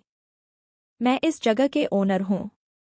ओह, तो आप ओनर है? डायरेक्ट उसके जवाब से हैरान हो गया और उसकी आंखों में हैरानी साफ दिखाई दे रही थी, लेकिन वह एंटरटेनमेंट इंडस्ट्री में सालों से इन्वॉल्वड थे, इसलिए खूबसूरत लड़कियों से मिलना उनका डेली रूटीन था। इसलिए वह तुरंत होश में बात वापस आते हुए बोले, वेल, जब आपका बिजनेस 2 दिनों पहले शुरू हुआ था तो हमने सेक्रेटली शूट की थी आपने वैरायटी शो के लिए। बाय द वे, हमारा variety show Indian local dishes को प्रमोट करता है और अब वह क्लिप एडिट हो गई है, मगर हमें फिर भी आपकी परमिशन चाहिए उसे टेलीकास्ट करने के लिए। क्या मैं जान सकता हूं कि आप फ्री है उसे क्लिप को देखने के लिए? अनाहिता ने जल्दी से हाँ नहीं की, बल्कि उसने उनसे उस शो का नाम पूछा और जब उसे पता चला कि वह एक रेपुटेबल और अच्छा वैरायटी शो है तो उसने हाँ कर दी। क्लिप मेरे फ़ोन पर है, आप देख सकती हैं। डायरेक्टर जल्दी में थे, इसलिए वह यहाँ फ़ोन पर ही वीडियो लेकर आया गए थे क्योंकि उन्हें 2 दिनों में एपिसोड को टेलीकास्ट करना था। अनाहिता ने उन्हें देखकर हाँ में सर हिलाया और रिव्यू करने लगी उस क्लिप को। भले ही वह वीडियो में कोई ज्यादा सीन्स नहीं थे सीताएस किचन को फेवर करने वाले, लेकिन उसने उम्मीद नहीं की थी कि वह उस वीडियो में अर्णव को देखोगी। तो अर्णव है उस वैरायटी शो का होस्ट, तभी वह उस दिन फोन पर फनी साउंड कर रहा था। थोड़ी देर सोचने के बाद अनाहिता ने हाँ में सर हिलाया और अपना अप्रूवल दे दिया, जिससे डायरेक्टर काफी ज्यादा खुश हो गए और उन्होंने तुरंत पूछा, क्या मैं यहाँ अंदर जाकर और कुछ सीन शूट करता हूँ? हमारा शो आपके रेस्टोरेंट के इंटीरियर और डिशेज के वीडियो के बिना कंप्लीट नहीं हो पाएगा। ऑफ कोर्स, अनीता ने हाँ में सर हिलाया और मैनेजर को इंस्ट्रक्शंस दिए, किचन स्टाफ को कुछ सिग्नेचर डिश तुरंत तैयार करने के लिए कहो। मैनेजर ने खुश होकर हाँ में सर हिलाया और तुरंत रेस्टोरेंट के अंदर जाने लगा। तभी अनाहिता ने कहा, मुझे अभी भी कुछ मैटर से डील करना है, इसलिए मैं यह तुम्हारे ऊपर छोड़ती हूँ और by the way safe Mohan से कह देना कि वह कुछ दिनों में बिजनेस स्टेबलाइज हो जाए तो वह अपने स्टूडेंट एक्सेप्ट करना शुरू कर दे। हमें तीसरे ब्रांच की लॉन्चिंग की तैयारी करनी है और मैं ऑलरेडी लोकेशन ढूंढ रही हूँ, इसलिए हमें ज़रूरत होगी नए शेफ की। समझ गया, मैनेजर ने तुरंत पूरी एनर्जी के साथ कहा और वह डायरेक्टर को रेस्टोरेंट के अंदर ले गया शूटिंग करने के लिए। यह देखकर अनाहिता भी काफी खुश थी। वह गाड़ी में बैठी और तुरंत राठौर ग्रुप की तरफ निकल गई। पहले उसने प्लान किया था कि वह दिनेश को 20 मिनट इंतजार करवाएगी, मगर क्लिप को रिव्यू करने में और 10 मिनट ज्यादा लेट हो गए थे। अब टाइमिंग बिल्कुल सही थी, वरना उसका प्लान बैकफायर हो जाएगा। यह सोचकर अनाहिता ने ड्राइवर से कहा, प्लीज जल्दी कीजिए। ओके। ड्राइवर ने एक्सीलरेटर पर पैर रखा और तुरंत गाड़ी तेजी से आगे बढ़ा दी। थैंकफुली ड्राइवर काफी अच्छी ड्राइविंग स्किल्स में मास्टर था, भले ही कार तेज चल रही थी मगर फिर भी एकदम अंदर अनाहिता शांति से कुछ मैटर्स से बैठकर गाड़ी में भी डील कर सकती थी। पूरे जर्नी के दौरान उसने टेक्नोलॉजी डिपार्टमेंट के ग्रुप को बहुत सारे मैसेज भेजे, उन्हें बायोनिक आर्मी के बारे में इन्फॉर्म करने के लिए, और उसके बाद कुछ नए रूल्स भी लिस्ट कर दिए सीता किचन के लिए। 20 मिनट के बाद जब अनाहिता फाइनली अपने मैटर से डील करके फ्री हुई तो उनकी गाड़ी राठौर ग्रुप के सामने आकर रुकी। वही दिनेश बहुत ही बेचैनी से राठौर ग्रुप के एंट्रेंस पर इंतजार कर रहा था और वह काफी इम्पेशेंट होने लगा था। ठीक उसी वक्त एक लो प्रोफाइल मगर लग्जरियस कार उनके सामने आकर रुकी। फाइनली वह आ गया है। दिनेश से एक बार फिर से खुश हो गया और उसके चेहरे पर बड़ी से मुस्कुराहट आ गई। सच यह था कि वह स्माइल बहुत वक्त से मेंटेन कर रहा था और उसके मसल्स दर्द करने लगे थे, लेकिन थैंकफुली जिस इंसान का वह इंतजार कर रहा था वह फाइनली आ गया है। और वही गाड़ी की आते हैं, यह माही ग्रुप के लोगों ने भी अपने आप को ठीक कर लिया और अपने बॉस का वेलकम करने के लिए तैयार हो गए। स्पेशली उस ब्लॉन्ड हेयर वाले इंसान तुरंत गाड़ी के पास पहुंचा। दिनेश भी उसके पीछे पीछे गया और बहुत ही ज्यादा सिंसेरिटी के साथ गाड़ी के सामने खड़ा हो गया, और वहीं सेम टाइम पर लाइव स्ट्रीम की ऑडियंस ऑलरेडी इम्प्रेशन हो रही थी। ओरिजिनली वह यहाँ पर अनाहिता के गुड लुक्स को देखने के लिए आए थे, लेकिन कैमरा पिछले 1 घंटे से टकले दिनेश के ऊपर किया हुआ था, जिससे वह लोग फ्रस्ट्रेटेड हो गए थे। इसलिए कमेंट करके बहुत सारे कंप्लेंट कर रहे थे और कुछ लोग लाइव स्ट्रीमिंग छोड़कर जा रहे थे। ठीक उसी वक्त इत्तेफाक से कैमरा दिनेश के चेहरे से हटा और जब ऐसा हुआ तो कमेंट्स फिर से आने लगे हैं। भगवान का शुक्र है मेरी गॉड्स फाइनली यहाँ आ गई है। मैं यहाँ पर इस टकले आदमी को इतने लंबे वक्त देखने के लिए नहीं आया था। मैं तो अपनी गोडेस के लिए आया था। मुझे ऐसे क्यों फील हो रही है कि यह अनाहिता नहीं हो सकती। क्या माही ग्रुप ने पहले अनाउंसमेंट नहीं किया था? कल उन्होंने कहा था कि जो इंसान कॉन्ट्रैक्ट साइन करेगा राठौर ग्रुप के साथ तो यह पॉसिबल हो सकता है कि जो उसे गाड़ी में है वह माही ग्रुप का बॉस होगा। क्या तुमने उस टकले आदमी के एक्सप्रेशन नोटिस नहीं किए? माही ग्रुप के बॉस का नाम आने पर नेटिसीजन्स ने भी कन्वर्सेशन को ज्वाइन कर लिया। आगे कहानी में क्या होगा जानने के लिए सुनते रहिए और कमेंट और लाइक जरूर कीजिए, जिससे हमें प्रोत्साहन मिले। धन्यवाद। एपिसोड 414 अनाहिता माही ग्रुप की सीईओ है। अब तक आपने सुना कि अनाहिता जानबूझकर दिनेश को इंतजार करवाने के लिए अपने रेस्टोरेंट चले जाती है और उसके बाद राठौर ग्रुप आती है। अब आगे जब बात माही ग्रुप के बॉस की हुई तो बाकी सारे नेटिज़न भी बातों में जुड़ गए और कमेंट करने लगे। क्या यह सच है कि माही ग्रुप का बॉस है वह पावरफुल इंसान? माही ग्रुप का बॉस एक्सट्रीमली मिस्टीरियस इंसान है। मुझे तो यह भी नहीं पता कि वह इंसान मेल ही या फीमेल। मुझे भरोसा नहीं हो रहा है कि मैं आज उस मिस्टीरियस इंसान का चेहरा देख पाऊंगा। आधे घंटे तक उस टकले आदमी को देखना वेस्ट नहीं हुआ आफ्टर ऑल। वही दिनेश के असिस्टेंट ने जब यह सारे कमेंट्स देख तो उसका चेहरा पीला पड़ गया और वह जानता था कि इस दिन सारे कमेंट्स में टकला इंसान किसे कहा जा रहा है। उन्हें लाइव ब्रॉडकास्ट करने की जरूरत क्या थी? यह सब कुछ बिना लाइव ब्रॉडकास्ट के भी परफेक्टली ठीक होता। अब देखो लाइव ब्रॉडकास्ट करने से क्या हो रहा है। और वही गाड़ी का दरवाज़ा फाइनली खुला और खूबसूरत पैर बाहर आए दिनेश की नज़रों के सामने, जिसमें रिस्पेक्ट और क्यूरियसनेस दोनों थी। लेकिन जैसे ही उसने उन पैरों को देखा वह कंफ्यूज हो गया। क्या माही ग्रुप का बॉस कोई फीमेल है? लेकिन एक फीमेल इतने पावरफुल कैसे हो सकती है? क्या यह कोई गलत गाड़ी है? शायद यह बॉस के असिस्टेंट या सेक्रेटरी हो। ठीक उसी वक्त उस इंसान ने अपनी बॉडी को बैड किया और वह गाड़ी से बाहर आया, जिसे सर उठाकर जब दिनेश ने देखा तो उसे अनाहिता का परफेक्ट लुकिंग चेहरा दिखाई दिया। अनाहिता ने आज यूजुअली अलग कपड़े पहने थे। उसने लाइट मेकअप किया था और एक नीट पोनीटेल बनाई थी और वह एक फॉर्मल ब्लैक ड्रेस में थी, जो उसे एक नीट लुक दे रहा था और कोई भी उसके ऊपर से एक पल के लिए नजरें नहीं हटा सकता था। भले ही वह बहुत ज्यादा खूबसूरत थी, मगर दिनेश को उसका चेहरा देखकर घिना रही थी। उसके एक्सप्रेशन बहुत ही बुरी हो गए उसे देखते ही। क्या उसने नहीं कहा था कि वह माही ग्रुप का कॉन्ट्रैक्ट मुझे हैंडल करने देगी? तो फिर वह यहाँ क्यों आई है? क्या वह जानबूझकर से झूठ बोल रही थी फोन पर ताकि आज उसे फंसा सके? यह चालाक औरत। जितना वह सोच रहा था उतना उसका गुस्सा बढ़ता जा रहा था। वह अपने इमोशंस को और कंट्रोल नहीं कर पाया और उसने सख्त एक्सप्रेशन के साथ पूछा, मैडम अध्यक्ष, क्या आपने नहीं कहा था कि आज मैं कॉन्ट्रैक्ट साइन करूंगा? क्या आप इस तरह काम मुझे हैंडओवर कर रही हैं? आप आज ऑफिस क्यों आई? क्या आप मुझे फंसाने की कोशिश कर रही है? सब कुछ बहुत ही परफेक्ट होता अगर वह यह नहीं आई होती। जब दिनेश के असिस्टेंट ने वार्न किया था कि एक जाल हो सकता है तो उसने उस पर भरोसा नहीं किया, लेकिन उसे भरोसा नहीं हो रहा था कि अनाहिता नेक्शुस से झूठ बोला है। वहीं दूसरी तरफ अनाहिता ऑलरेडी दिनेश की ऐसे रिएक्शन का इंतजार कर रही थी, इसलिए वह मुस्कुराई और उसने एक नोइंग लुक के साथ कहा, मैंने आपको बताया है मिस्टर दिनेश, क्या आपको लगता है कि मैं इतनी बुरी हूं कि आपका साथ ट्रिक खेलूंगी?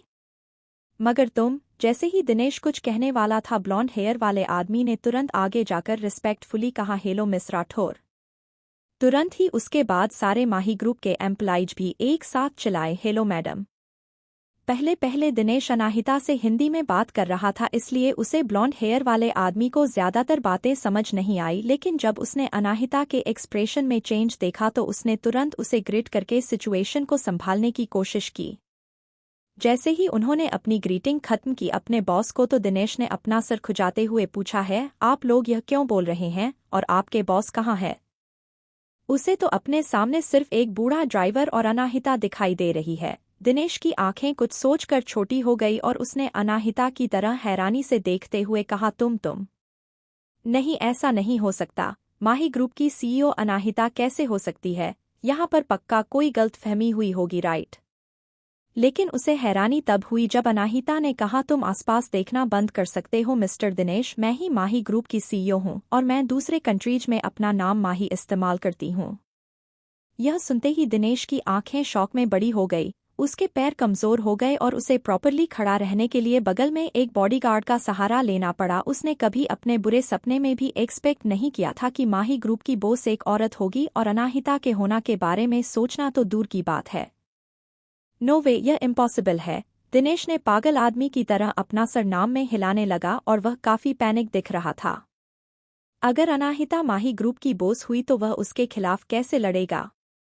क्या वह उसकी पोजीशन छीनने के लायक भी है? वह तो बस एक मजाक का विषय बनकर रह जाएगा।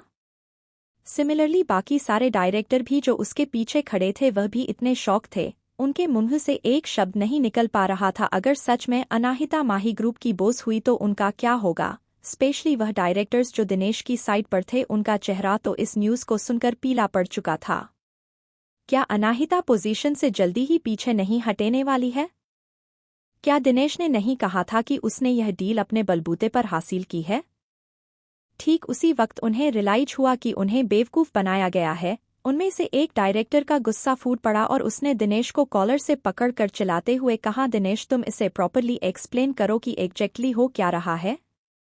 अगर कल रात ड्रिंक के वक्त दिनेश ने वह सब बातें नहीं की होती तो बहुत सारे डायरेक्टर अनाहिता की साइड पर चले गए होते। वह लोग दिनेश की साइड लेने के लिए इसलिए तैयार हो गए क्योंकि दिनेश ने कहा कि उसने अपने बलबूते पर माही ग्रुप के साथ डील फाइनल की है, और अब सारे माही ग्रुप के स्टाफ मेंबर्स उन्हें बता रहे हैं कि अनाहिता खुद उस कंपनी की सीईओ है। वह लीजेंडरी इंसान वही लड़की है जिसे वह लोग हमेशा नीचा देखते थे, और वही उस डायरेक्टर की बात सुनकर दिनेश का चेहरा पीला पड़ गया और उसे अभी भी इस बात पर भरोसा नहीं हो रहा था। यह गलती हो रही है, यहाँ पर जरूर कोई गलती हुई है। हैरानी में उसे बलौड़ इंसान ने अनाहिता से पूछा, मिस राठौर यहाँ पर हो क्या रहा है और मिस्टर दिनेश को क्या हुआ है? अनाहिता ने एक डेविल स्माइल के साथ कहा, शायद मिस्टर दिनेश की तबीयत खराब हो गई है, देखकर लगता है कि वह शायद आज कॉन्ट्रैक्ट साइन नहीं कर पाएंगे। उसके बाद उन्होंने उस डायरेक्टर की तरफ मुड़कर देखा जो दिनेश का कॉलर पकड़े हुए था और पूछा, क्या मैं जान सकती हूँ कि आप क्या मिस्टर दिनेश के लिए जगह पर साइन करने के लिए अवेलेबल है? हम काफ़ी जल्दी में हैं और मुझे डर है कि हम बहुत वक्त इंतज़ार नहीं कर पाएंगे। वह डायरेक्टर तुरंत अनाहिता की बातों का मतलब समझ गया। वह उन्हें एक और मौका दे रही थी अपनी साइड चुनने का। तो उस डायरेक्टर ने तुरंत हाँ में सर हिलाते हुए कहा, ऑफ कोर्स हमारे पास वक्त है, हम बस आपकी आने का इंतज़ार कर रहे थे, प्लीज़ कम इन।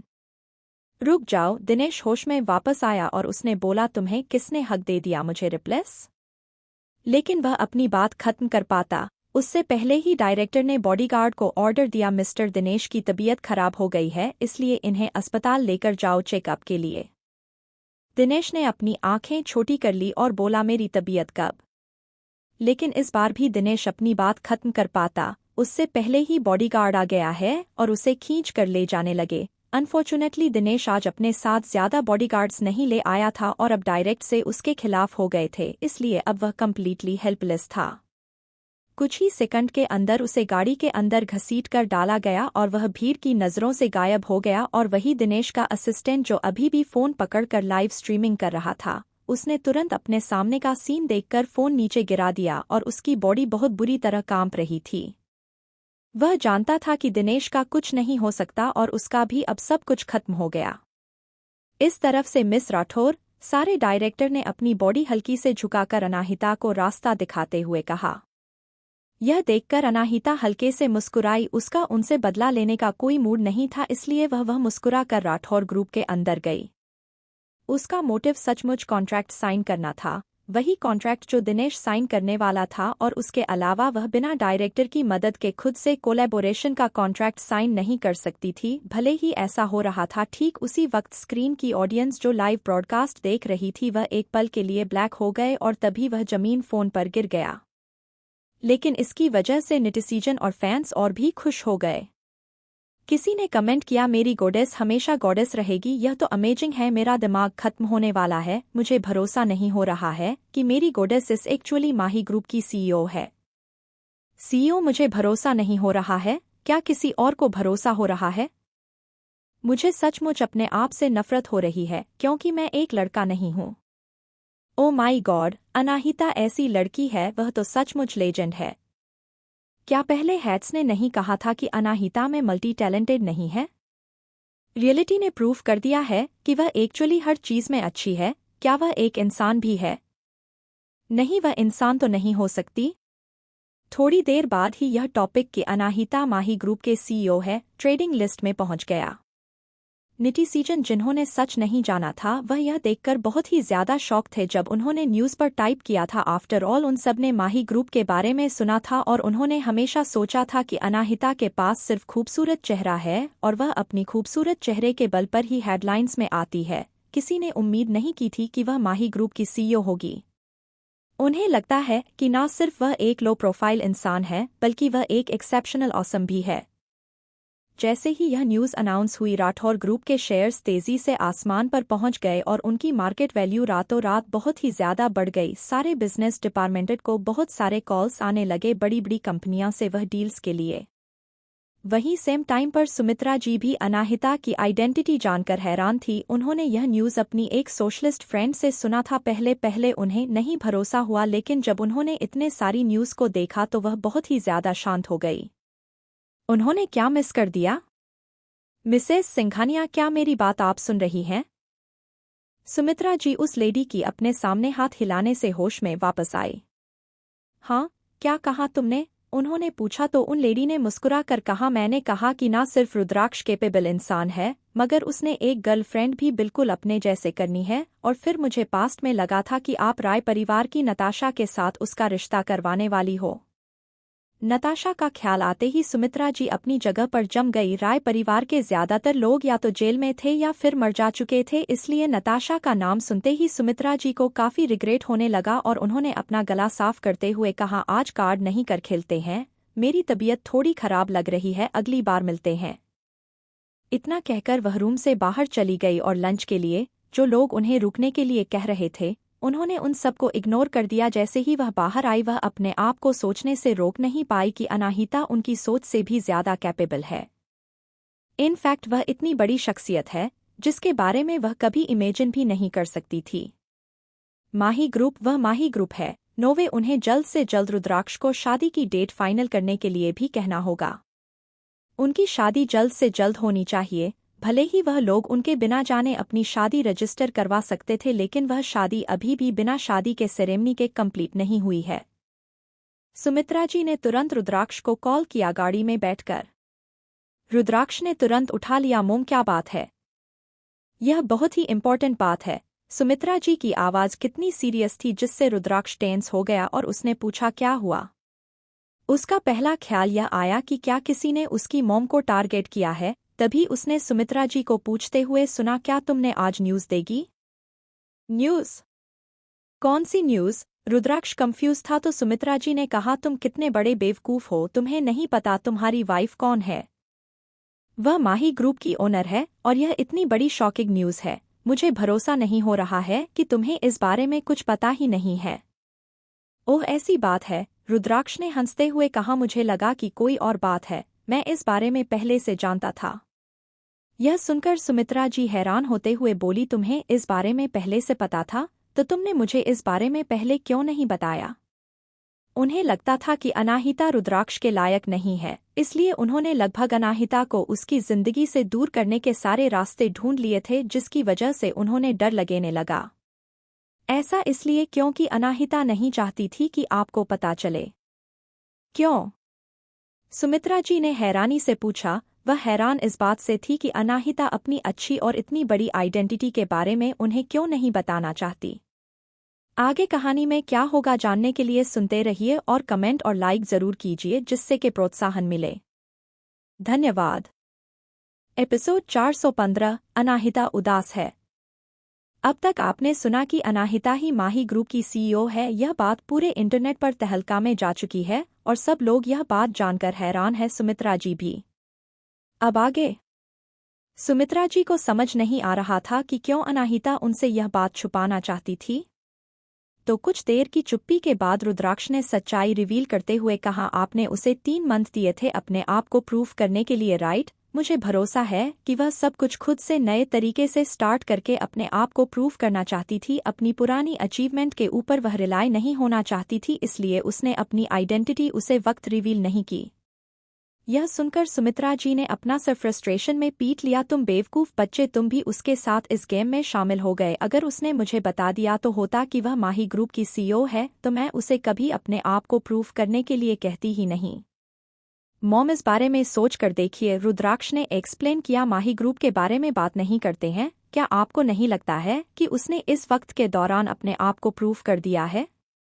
इतना कहकर वह कुछ देर के लिए रुक गया और फिर उसने कहा, मोम, अगर आपको नहीं पता होता कि वह माही ग्रुप की सीईओ है, तो आप फिर भी उसकी रिसेंट परफॉर्मेंस को देखकर पसंद करने लगी थी, राइट?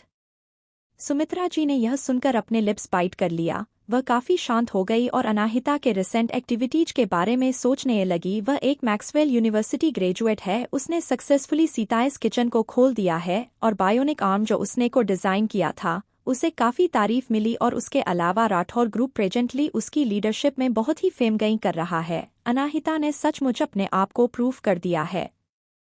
तुरंत ही सुमित्रा जी को बहुत सारी इमोशंस अपने अंदर फिल होने लगे, यहाँ तक कि उन्हें अपने एक्शंस पर शर्म भी आ रही थी।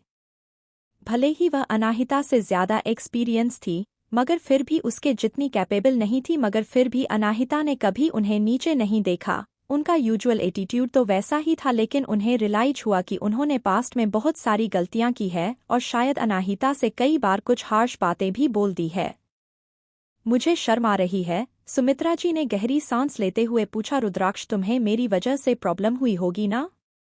रुद्राक्ष यह सुनकर कुछ सेकंड के लिए रुक गया और उसने जवाब दिया, ऑफ कोर्स, बिल्कुल नहीं। तुम मुझसे झूठ मत बोलो, सुमित्रा जी ने अपने आंसू रिग्रेट में पोंछते हुए कहा। तुम अब एक एडल्ट हो और मैं अब तुम्हारे मामले में और दखल नहीं दूंगी और ना ही तुम्हें और धर्म संकट में डालूंगी। मैं बस एक बार तुम लोगों की शादी देख लूं तो आगे की पढ़ाई के लिए अब्रॉड चली जाऊंगी। क्या कहना है तुम्हारा इस बारे में? अनामिका के एबिलिटी और उसकी काबिलियत में उन्हें मोटिवेट किया था कि वह इस उम्र में भी एक बेहतर इंसान बन सकती हैं, चाहे वह 50 साल की हो गई हो। मॉम, क्या आप ठीक है? रुद्राक्ष ने चिंता करते हुए पूछा। मुझे क्या होगा? सुमित्रा जी ने हंसते हुए कहा, हम इस बारे में बात करेंगे। मुझे पहले तुम दोनों की शादी की डेट फिक्स करनी है।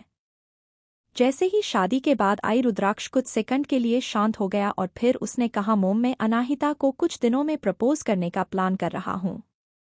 तुम उसे प्रपोज करने वाले हो?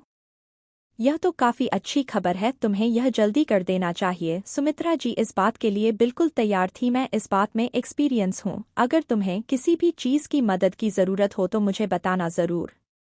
उन्होंने उसे याद दिलाया। क्लियरली वह उन्हें अपनी ब्लेसिंग देने के लिए पूरी तरह तैयार थी। आज का मौसम कितना अच्छा है। रुद्राक्ष ने भी हमें सर हिलाया और उसने सुमित्रा जी के फोन कट करने का इंतजार किया और फिर वह खड़ा होगा और खिड़की के सामने जाकर खड़ा होकर नजारा देखने लगा। ठीक उसी वक्त सुमित उसके ऑफिस में आया। सर, रुद्राक्ष ने पीछे मुड़कर पूछा, क्या तुमने सब कुछ तैयार करवा दिया है? हाँ सर, मैंने सब तैयार करवा दिया है, लेकिन अभी अभी एक चीज मिसिंग है। वह क्या है? वह इस वेडिंग के कपड़े आप दोनों के लिए। एक आईब्रो उठाते हुए रुद्राक्ष ने जवाब दिया, तुम्हें उसे तैयार करने की कोई जरूरत नहीं है, वह मैं खुद कर लूंगा।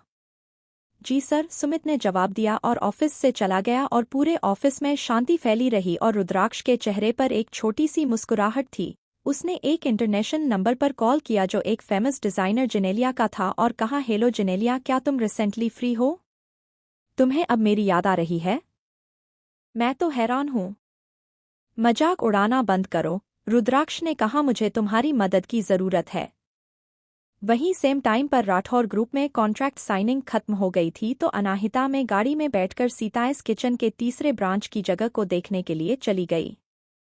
थर्ड ब्रांच का लोकेशन डिसाइड हो गया था, उस शॉपिंग मॉल के अंदर जिसमें रुद्राक्ष ने पहले उसे करने में मदद की थी। सेकंड ब्रांच इतना अच्छा कर रहा है, इसलिए अनाहिता सीताएस किचन को थर्ड ब्रांच इस मॉल में बनाना चाहती थी ताकि वह सीताएस किचन को एक ब्रांड बना सके। एक बार ब्रांड एस्टेब्लिश हो जाए तो रेस्टोरेंट अपर मार्केट में भी मूव हो जाएगा और एक स्टैंडर्ड सेट हो जाएगा। मिस राठौर, जो इंसान उसका पुराना ओनर था, उसके अंदर जाकर उसे बैठने का इशारा करते हुए कहा, पहले मिस्टर सिंघानिया ने मुझे जाकर शॉप को मांगा तो मुझे लगा कि आपको यह जगह पसंद नहीं आई, इसलिए आप यहाँ पर अपना रेस्टोरेंट नहीं खोल रही है। तो अनाहिता ने ना में सर हिलाते हुए बोली, ऐसी बात नहीं है, हम बस एक चीपर जगह ढूंढ रहे थे ताकि हम कॉस्ट को कम कर सके और हम लोकल मार्केट पर उसे वक्त ज्यादा फोकस है। तो उस इंसान ने मुस्कुराकर कहा, मिस राठौर, आप इतनी अमीर है इसलिए आपको कास्ट के बारे में चिंता करने की कोई जरूरत नहीं है। इंडिया में सब लोग जान चुके हैं कि आप माही ग्रुप की ओनर है। वह न्यूज़ इतनी जल्दी फैल गई, अनाहिता काफी हैरान थी। तो उस आदमी ने हमें सर हिलाते हुए कहा, यहाँ तक कि मेरी फादर जो 70 साल के हैं, उन्होंने भी मुझे कई बार पूछा कि क्या माही ग्रुप या ओनर सचमुच मेरी शॉप रेंट पर लेना चाहती है।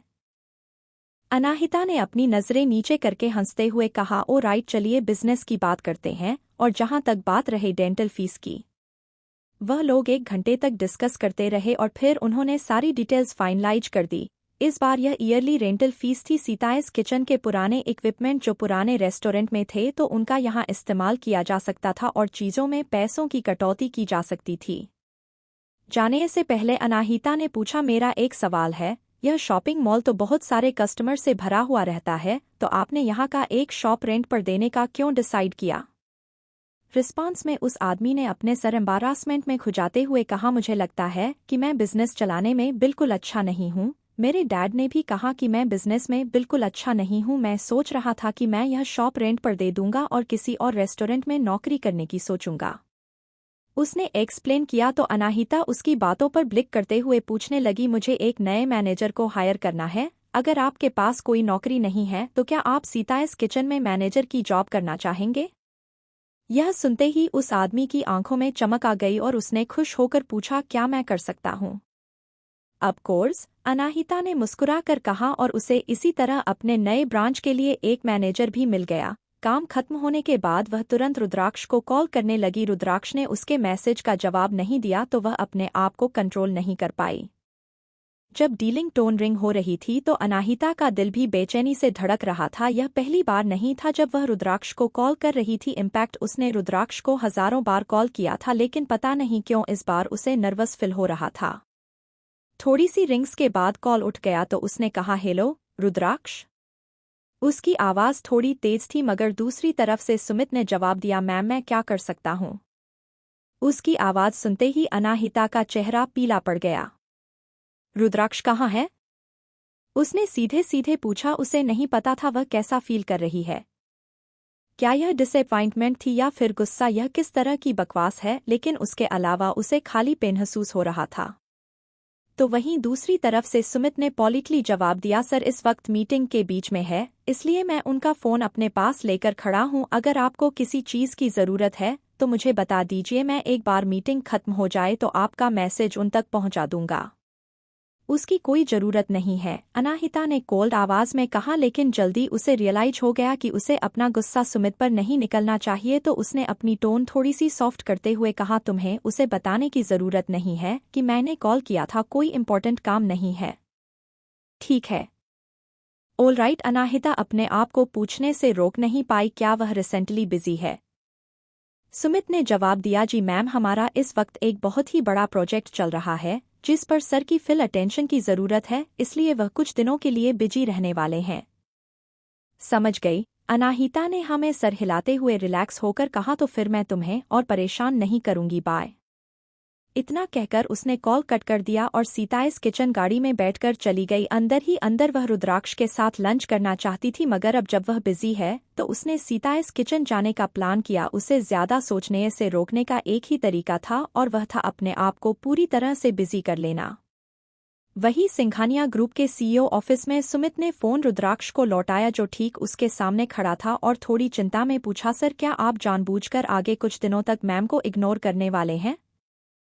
रुद्राक्ष ने थॉटफुली हमें सर हिलाया और एक्सप्लेन किया, वह बहुत ही स्मार्ट है, अगर मैंने उससे खुद बात की तो उसे रियलाइज हो जाएगा। मेरा प्लान में उसे सरप्राइज देना चाहता हूँ, इसलिए उसे ये पहले पता नहीं चलना चाहिए। लेकिन मैम फोन पर उदास लग रही थी। रुद्राक्ष ने थोड़ी देर ऑफिस में चलने के बाद ऑर्डर दिया, एक फूलों का बुके ऑर्डर करो और डिलीवर करवा दो। ऑल राइट, सुमित ने अपना सर रिस्पेक्टफुली हमें सर हिलाते हुए कहा। लेकिन वह जा पाता उसे पहले ही रुद्राक्ष ने रोकते हुए कहा, वेट, तुम्हें यह करने की जरूरत नहीं है, मैं खुद लेने जा रहा हूँ। अगर रुद्राक्ष ने वह पर्सनली फिल लेकर उसे दिए तो काफी हैरान होगी। पलक झपकते ही रात हो गई। पूरे दिन अच्छे से मेहनत करने के बाद अनाहिता डिनर के लिए मेपल मेंशन लौटी तो कोई भी घर पर नहीं था। सिर्फ एक हाउसकीपर ही घर पर दिखाई दिया। उसने घड़ी की तरफ देखा तो उसे पता चला कि ऑलरेडी रात के 10 बज गए हैं, लेकिन रुद्राक्ष अभी भी वापस नहीं आया। रुद्राक्ष का कॉल ठीक उसी वक्त आया जब अनाहिता उसे कॉल करने का सोच रही थी, तो खुश होकर उसने कॉल उठाया। रुद्राक्ष ने माफी मांगते हुए कहा, आई एम सॉरी, मैं आगे कुछ दिनों के लिए बिजी रहने वाला हूँ, इसलिए तुमसे मिल नहीं पाऊंगा। सुमित ने मुझे बताया कि तुमने कॉल किया था, क्या बात है? कुछ नहीं, अनाहिता उसकी आवाज सुनकर शांत हो गई थी। थोड़ी देर की चुप्पी के बाद रुद्राक्ष ने पूछा, क्या तुम्हें फूल मिले? हाँ, अनाहिता ने बताया, वह पीले फूल बहुत ही खूबसूरत है। येलो रोजेस सिंसेरली माफी मांगने को एक्सप्रेस करते थे। वह फूल मिलने के बाद अनाहिता का गुस्सा गायब हो गया था। रुद्राक्ष काम में बिजी है, ना कि किसी और औरत के साथ फ्लर्ट करने में, इसलिए उसके गुस्सा होने का कोई मतलब नहीं था। वह भी तो काम में बिजी होती थी। फूलों के बदले मुझे तुमसे एक प्रॉमिस चाहिए, अनाहिता ने कहा। तो अपने फोन पर पकड़ टाइट करते हुए रुद्राक्ष ने जवाब दिया, बोलो। कितनी भी बिजी क्यों ना हो तुम, भले ही काम इम्पोर्टेंट हो, लेकिन तुम अपना अच्छे से ख्याल रखना और मेक श्योर करना कि काम खत्म होने के बाद तुम अच्छे से आराम करो, अगले दिन काम शुरू होने से पहले। यह सुनकर रुद्राक्ष कुछ वक्त के लिए चुप हो गया और फिर उसने जवाब दिया, ऑल राइट, मैं समझ गया, और एक बात है जो मुझे तुम्हें बतानी है कि मुझे 2 दिनों के लिए लाइट स्प्रिंग जाना है बिजनेस ट्रिप पर। कब जाने वाले हो? ठीक इसी वक्त अनाहिता ने हैरानी से उठते हुए कहा, इतनी अचानक से? क्या तुम चाहते हो कि मैं तुम्हारी चीज पैक करने में मदद करूं? उसकी कोई जरूरत नहीं है, मुझे लाइट स्प्रिंग में जो भी चाहिए वह मिल जाएगा। यह एक बहुत ही अर्जेंट ट्रिप है और काम खत्म करके मैं जल्द से जल्द वापस लौट आऊंगा। वही अनाहिता काफी डिसअपॉइंट हो गई, क्योंकि उसे अंदाज हो गया था कि वह पूरे 2 दिनों तक रुद्राक्ष से अलग रहने वाली है। वह आज पूरे दिन रुद्राक्ष से नहीं मिल पाई थी और अगले 2 दिनों तक फिर नहीं मिल पाएगी। उसने कभी नहीं सोचा था कि किसी से अलग होना इतना उदासी भरा हो सकता है। थूक निगलते हुए उसने कहा, ऑल राइट, मैं तुम्हारा घर पर इंतजार करूंगी। ओके। इतना कहने के बाद रुद्राक्ष अपने दिल में जो कुछ भी था वह सब अनाहिता को बता देना चाहता था, लेकिन अपनी इच्छा को कंट्रोल करने के लिए रुद्राक्ष ने तुरंत एक सिगरेट जला ली। यह एक है सरप्राइज होने वाला है, इसलिए उसे आखिर तक खुद को कंट्रोल करना होगा। मुझे जाना होगा, अच्छे से सो जाना। ओके, अनाहिता ने जवाब दिया और ना चाहते हुए भी फोन कट कर दिया। उस हाउसकीपर ने पूछा कि क्या सर नहीं आने वाले हैं? तो अनाहिता ने मुस्कुराने की कोशिश की मगर मुस्कुरा नहीं पाई और आखिर में साइलेंटली हमें सर हिलाते हुए अकेले खाना खाकर सो गई। आगे कहानी में क्या होगा जानने के लिए सुनते रहिए और कमेंट और लाइक जरूर कीजिए जिससे हमें प्रोत्साहन मिले। धन्यवाद।